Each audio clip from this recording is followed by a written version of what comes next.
Hello, my name's Ian Seeger from Pilot Career News. On the 6th and 7th of November, we held our very first virtual edition of Pilot Careers Live. We streamed over 30 different seminars with 60 speakers. There were 2 days packed full of great information.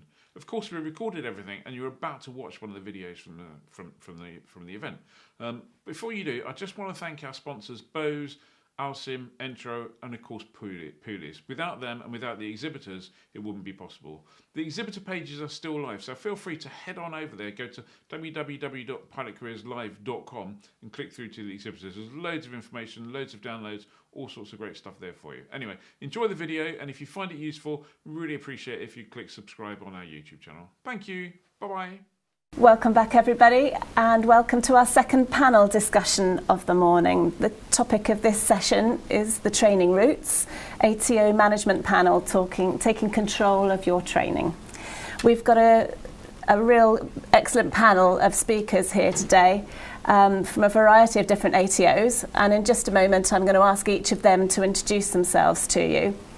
To my right, actually live here in the studio, we've got Rod Wren from Wings Alliance. So I think it might be best to go to Rod first for your own intro. Thanks, Karen. As you just said, my name's Rod Wren. I've been in the aviation industry for quite a few years now. I started out in the RAF before joining Oxford Aviation Training some 30 years ago as head of training. I moved on to CTC Aviation Training, where we both met. Yeah, we did indeed. I'm now a director of Bristol Ground School and the Wings Alliance. And the Wings Alliance sponsors and mentors pilots through their training and offers APS MCC courses. Excellent. Thank you very much indeed, Rod. Yeah, we met many years ago. So it's quite funny coming back and meeting all these people in these different scenarios and wearing different hats. But welcome. Thanks very much for joining us today. Okay, so we have 6 other panel members who are with us remotely this afternoon. Sadly, it would have been great to have everybody here, but we can't, as you all know. So next I'm going to ask George from Ignatia to introduce himself. Hi, George. Hello there, good afternoon, everyone. Thank you very much for this one, and congratulations for the whole organization. It's amazing what you have achieved so far. My name is George Sedafilidis. I'm the Business Development Director of Ignatia Aviation, responsible for all the airline contracts and the B2B contracts of the Academy. I'm into this, I'm with Ignatia the last 8 years and growing more. So I'm really looking into today's discussion. Fabulous. Thank you very much. Good to have you here with us, George. Next up, Lorenzo, please.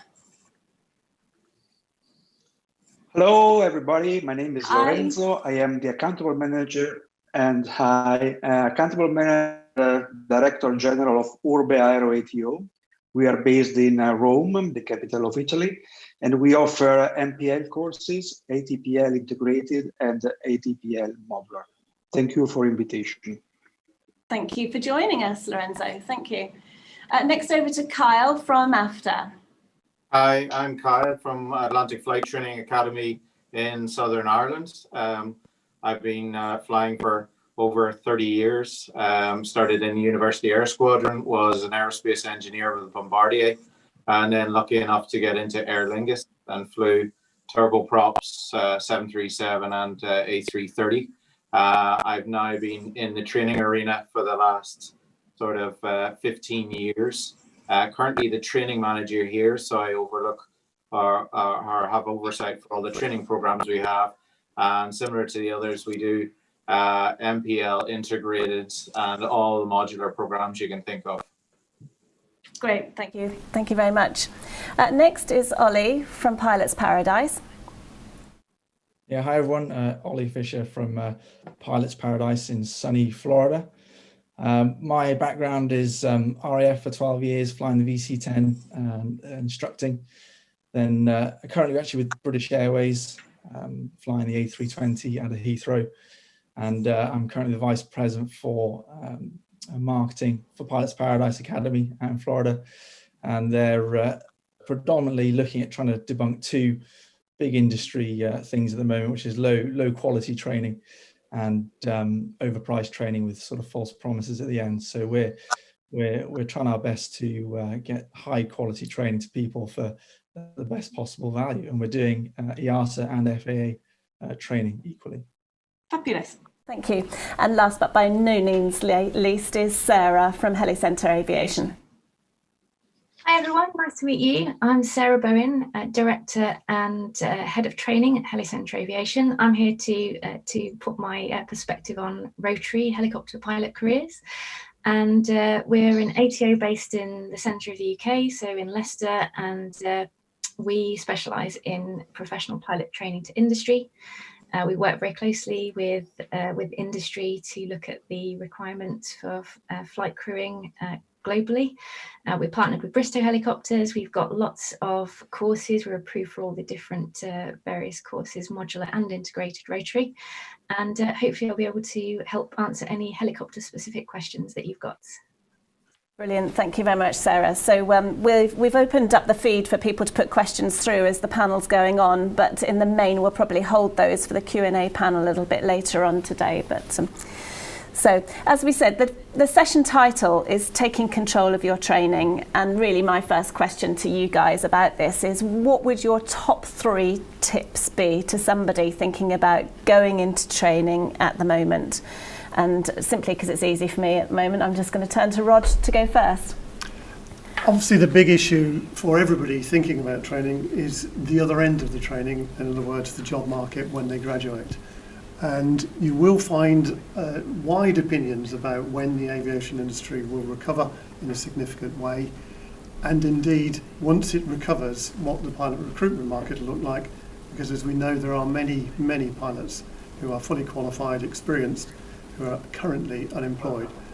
So it's a bit of a guessing game at the moment, looking forward to graduation. So my top tip really is take control over the pace of your training.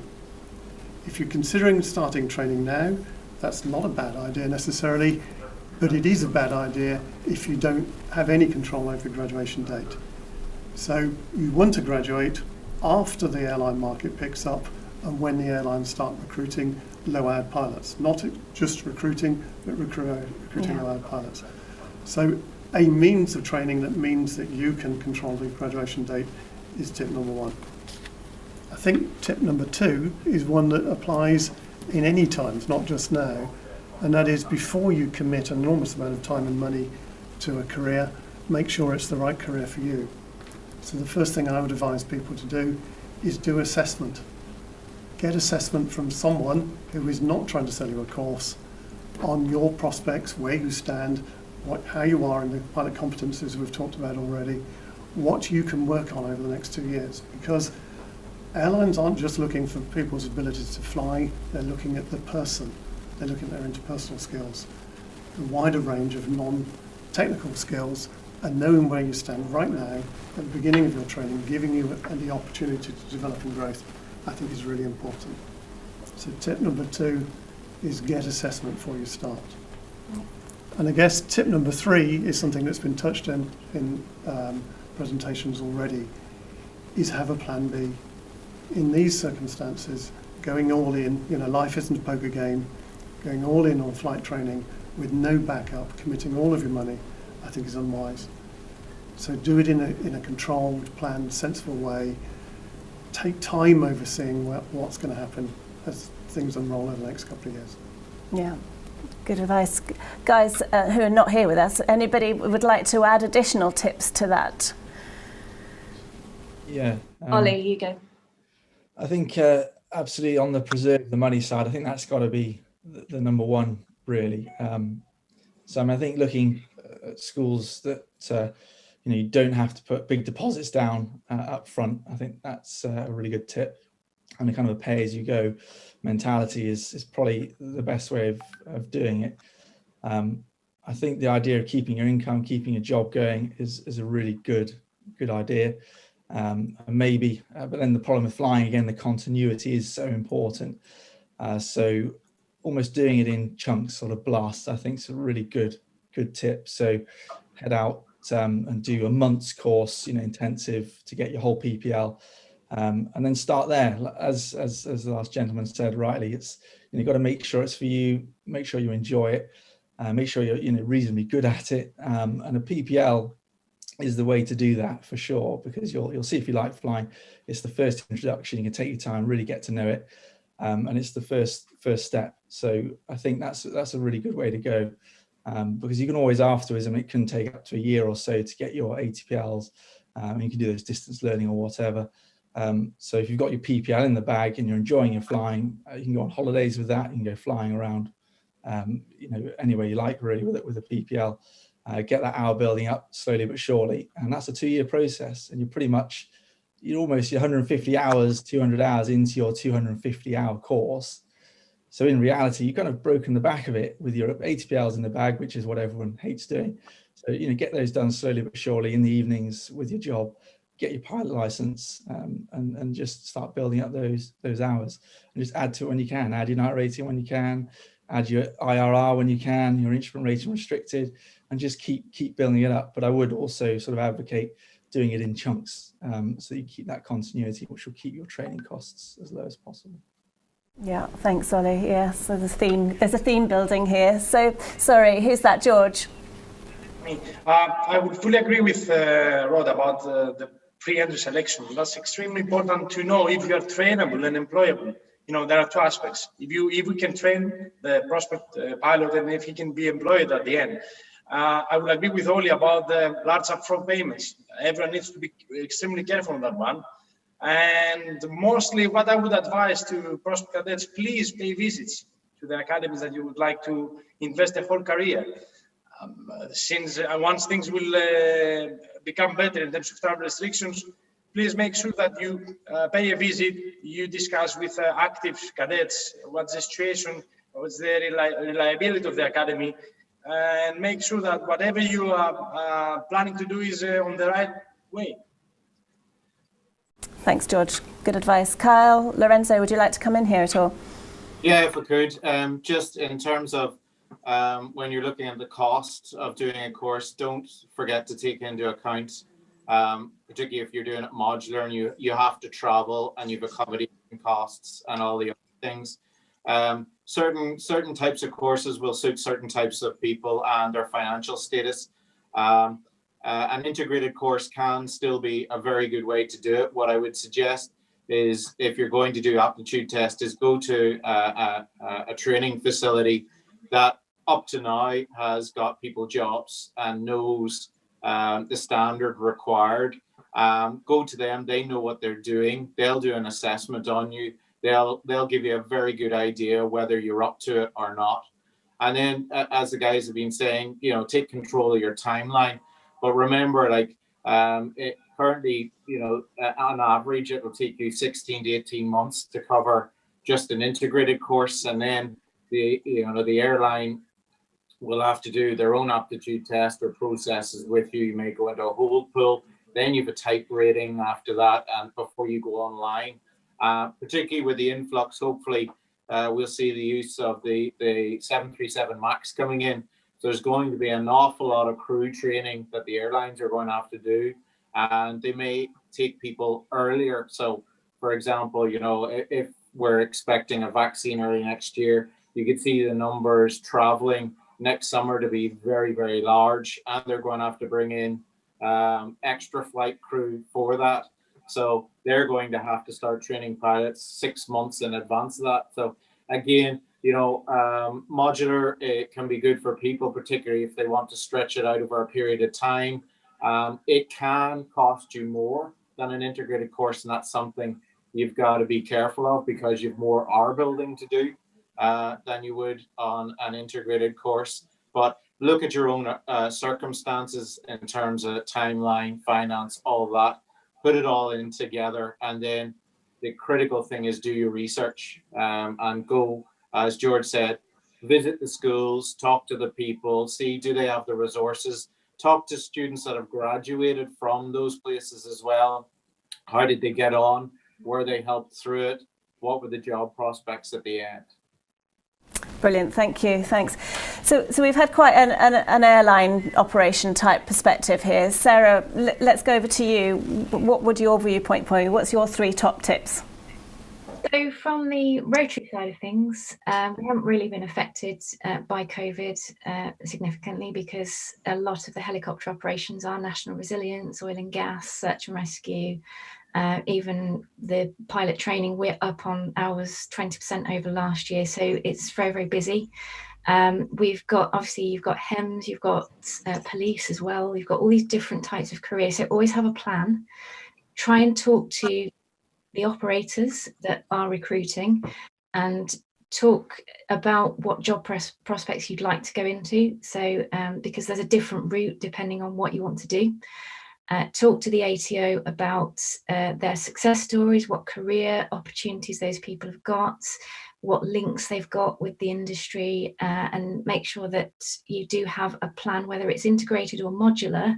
They both achieve the same license. So it's really just down to circumstance and what fits around your lifestyle. And as somebody said earlier, you don't need to give up the day job. The modular course has been generating professional helicopter pilots for many, many years. Integrated, we've only seen really coming into the UK market a year ago.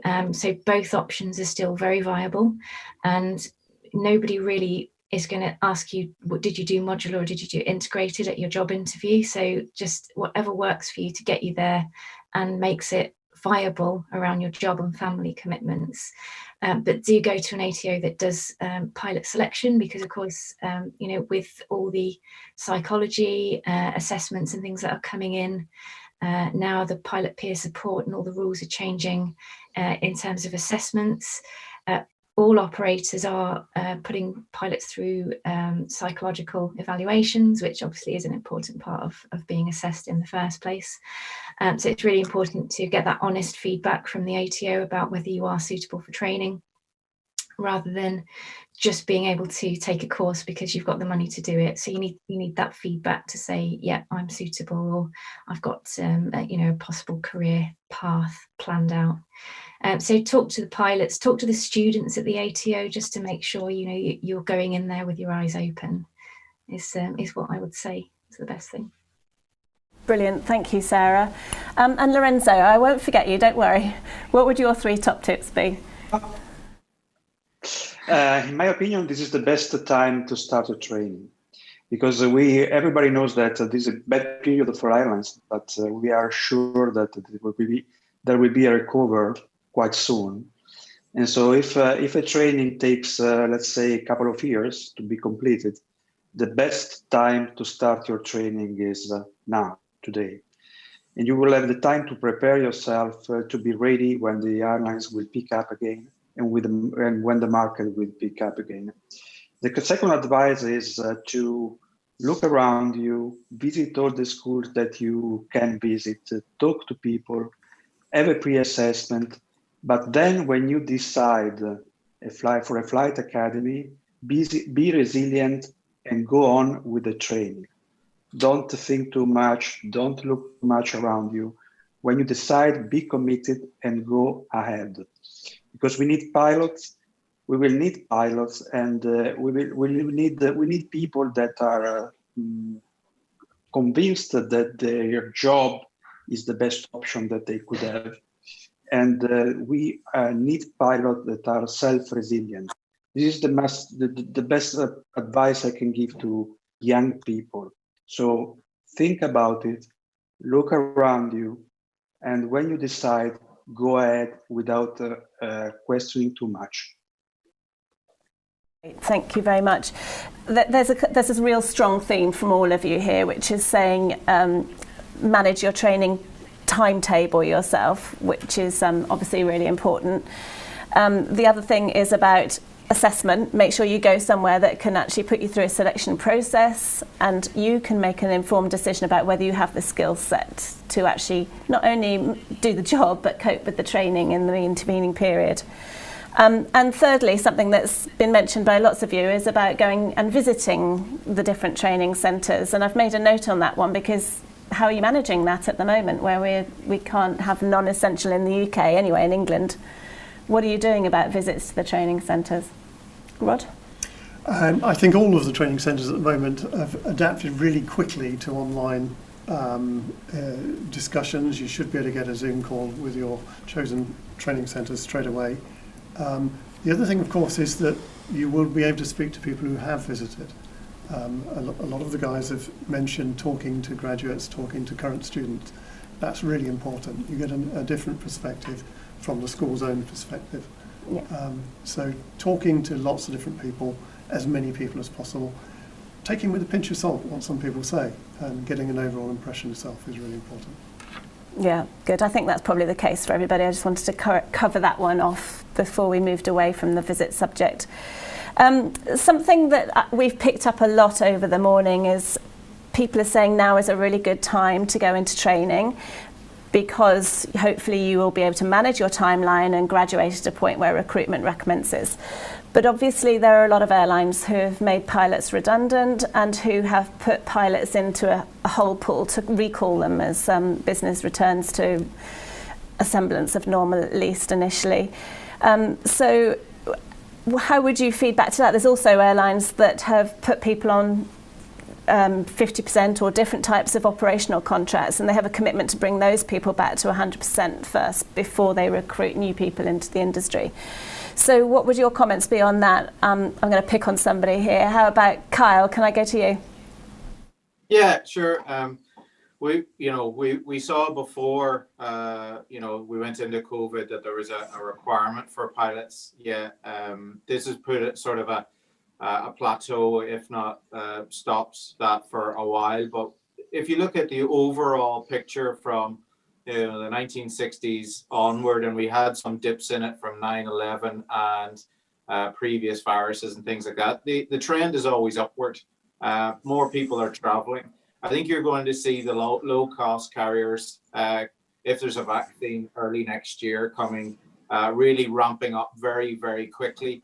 And it always happens. We've seen, unfortunately, some of the airlines, go bust and things. But for any vacuum, there's always someone to fill it.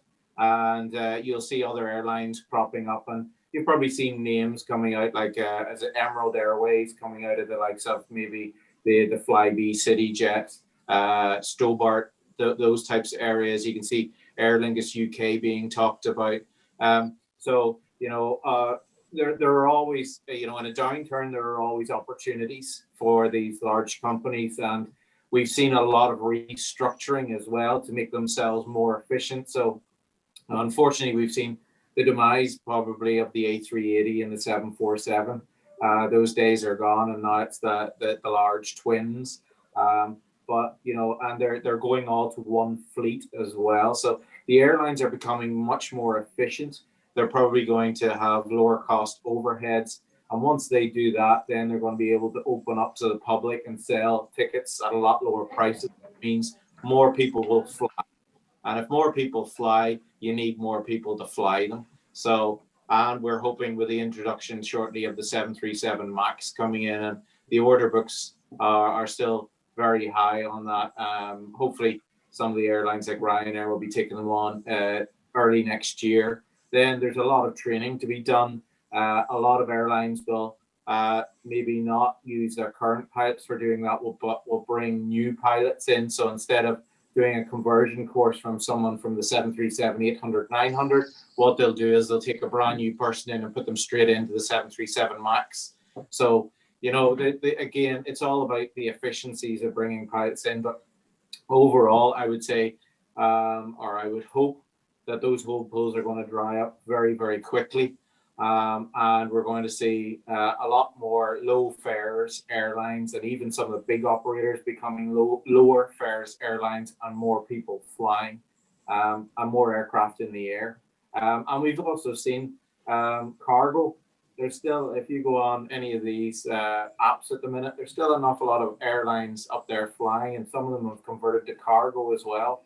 And I think they've realized that there's an opening there, possibly, that they don't just have to fly passengers, they can do cargo. So you may see changes in the actual airline structure itself. And it's not just a passenger operation, it could be a cargo operation at night. You don't have to have all these aircraft sitting on the ground in airports, So, and again, they need people to fly them. So, would see or hope that we're going to see a lot of people getting back into the industry and their jobs in the next sort of 12, 18 months. Thanks, Carl. Yeah, let's go over the pond. Ollie, what's your perspective? Yeah, I mean, for the airline I currently work for, it's an interesting thing. I think it was IATA, the body said that, they're still looking at 2023 for us to be back where we were in 2019. And you kind of think about that and you think, hold on, that's not actually that far away in reality. And, I remember it well, we see the boom and the bust. And that boom of 19 was they literally could not recruit fast enough, and we were missing flights and we couldn't keep up in reality. Now I don't know if it will go back to that, but that was the official body predicting that. And you take into account a lot of voluntary redundancies. That's people saying, you know what, I'm kind of done. I'm at the end of my sort of life within the last few years. So there's a few early retirements, and then the natural retirements over the next 3 years. I mean, I'm not trying to be overly positive for the sake of it, but if you do the raw maths on that, 2023, 3 years away, we just lost quite a few pilots. Hopefully all those pools of sort of furloughed pilots will come back very quickly. We could be looking, you could argue there could be quite a pinch again in that period. So I do feel a sensible attack on your flight training, and again, just get your PPL, get some hours, get the dreaded ATPLs out the way, which takes ages, and you'll be in a position where within 3 months you can do a multi CPL multi IR within about 3 months. So you can potter along, enjoy your flying, go and have some good times. And as soon as you see that, the crazy times come back, you can just go and do your 3 month kind of last stint to get your frozen ATPL. So that's kind of how I would look at it. And I wouldn't hesitate now to get a PPL. If you want to be a pilot, you've got to go and do that anyway. Go for it. Okay, so actually that's a really good point to come in here. There's one of the questions that's come through on the feed here. There's a bit of confusion about the difference between PPL and ATPL. So could I go over, please, to perhaps George, if you could just give let's keep it snappy, if we wouldn't mind, so that we can get a couple more points in, but PPL and ATPL. Mainly the difference comes with the training method. So we are discussing about the difference between modular and integrated. So PPL is the private license that you can fly with your own aircraft for your own hobby. And then you get your ATPLs, which is the theory. That's the traditional term. But the main question that started this morning with the live session is the difference between modular and integrated course. And that's a big question. My point of view, and actually the general point of view of the airlines, we should really look into what the airlines prefer. Our experience shows that with the airline cadet schemes that we are running, that all the airlines, they're looking into integrated graduates, number one. Number two, we should be looking what the industry, not only the airlines, but the regulator wants. As of January 2022, we are going through a mandatory competence-based training. So we're talking about continuation of training. This can be done only with the integrated. Modular is not into the game for everyone. I'm not blaming modular, but that's its nature. So the actual question here is the tricky thing on a prospect pilot now is that he or she is listening to totally different opinions. One says modular, another one says integrated. So you need to actually see things on your own way. But you need to check what the industry wants and take facts. So the difference between BPL and HPL is actually the modular or the integrated. You do it with your own time and pace, or the integrated, you do it in a structured way with specific deadlines and timescales. So actually we know that you're on a certain pathway. This is what you should be looking into actually as a prospect pilot. Thanks very much, George. Lorenzo, we've been talking a little bit about the ATPL and the modular and the integrated and the MPL. Well, actually, MPL hasn't come into this discussion yet, and it's actually the next session after us. But what's your thoughts as to what people should be doing at the moment? I don't want to go inside the question or the difference between integrated and modular, because it's pretty much like a religion. So some people prefer one way and other people prefer the other way. what we tend to do here in Urbe Aero, we tend to suggest people that if they can commit for 24 months and they can do only one thing, and the one thing is training, there's no reason not to choose the integrated course. So the integrated course for us is the best way and is the course of choice to become a professional pilot. Okay, if you thanks. have another job, or if you study, if you are at a university, or if you're studying at university, of course you cannot commit for an integrated course. So the other option is a modular one. So we just treated the thing in that way. Talking about the MPL is a new, let's say, new license, not so new, but new for the majority of the school. We are the only Italian ATO certified for MPL, and we started 2 years ago with Alitalia with this type of training. Of course, MPL, if you want to join an MPL course, you have to join an assessment directly to an airline, because the MPL, the big difference between ATPL and MPL is that MPL has to involve an airline. So the big difference is that. I don't know if now you can find a lot of MPL around, because the airline company cut all the costs about training. So maybe the only way today to start a good training is the ATPL. Okay, thanks for that, Lorenzo. We're coming to the end of our session now, so I would just like to sum up, if I may, the pointers that I've picked out from this. And if you think I'm missing anything major, then please stick your hand up so that we can just get a couple of one words in from each of you if you need to. So for me, it was, I think it's recapping what I said earlier, it is chunk things up so that you can manage your own timelines. Check that you've gone through a selection process, and we've got a session later today on selection. And make sure that you are doing your research thoroughly, going around, asking the questions, speaking to past students, speaking to as many different people in the industry as you possibly can to get those answers in your head. So for me, those are the kind of 3 top points. Is there anything that anybody else would like just to add in 2 words so that we can close this session down? Silence. George, sorry, is that you? Last thing. So can I have 2 minutes? 1 minute, please. You can have 10 seconds. 10 seconds. I would fully agree with Kyle.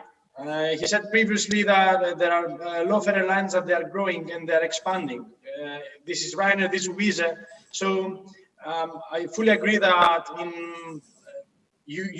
I believe that we will be shocked in a good way how fast they will look into new graduate pilots, and they will be more selective. So I would say to prospect cadets, be aware of what you choose and the investment that you are making. So that's my point of view. Yeah. So now, thank you very much to all of you for joining us today. Thanks for all your really informed inputs. And it goes back again, go away and make an informed decision.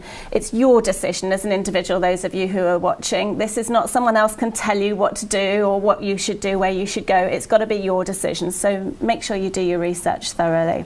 Thanks very much to our panellists. We're going to close this session, but aptly our next session is about MPLs. So well worth hanging on and tuning into that to learn a bit more about it.